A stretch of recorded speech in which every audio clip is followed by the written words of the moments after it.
potrebuje znanje, izkušnje in vrednote. V 3 mesecih ste prebrodili prve težave, pa tudi stkali prava prijateljstva.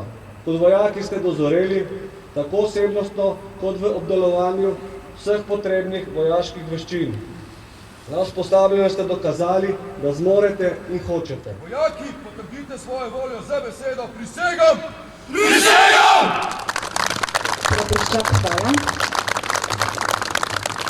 Hotel sem se preizkusiti fizično, psihično, koliko pač zdržim in moram reči, da mi je bilo zelo všeč. Inštruktori so bili zelo konkretni, tudi sama klapa smo se zelo dobro razumeli, skratka, bilo je v redu, no. Bi ponovil to. Zelo sem pa ponosen na to, da sem bil izbran za najboljšega vojaka, prav tako tudi na vse svoje sovojake, ki so se prav tako izkazali.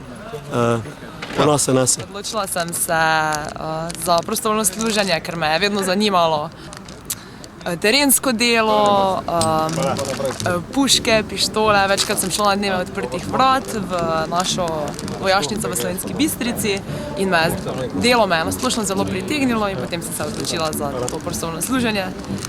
Sem zelo zadovoljna, z kolegi, sovojaki smo se zelo dobro ujeli, z inštruktorji sem več kot zadovoljna. So bili trenutki, ko me je bilo ful strah, ko sem bila zmatrana, ko sem hotela umreti od sile, ampak na koncu sem si rekla, živa, to boš zdržala in zdaj sem prišla do konca in sem ful vesela in je res zakon. Danes smo imeli svečanost ob zaključku usposabljanja 53. generacije prostovoljne službe vojaškega roka. Dali so svečano prisego. Ob zaključku 23 kandidatov, tega ena kandidatka.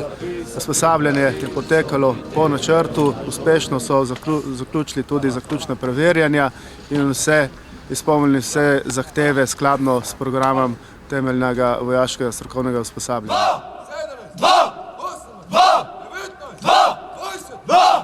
Za koga? Za Slovenijo! Za koga? Za Slovenijo! Za Slovenijo! Bravo!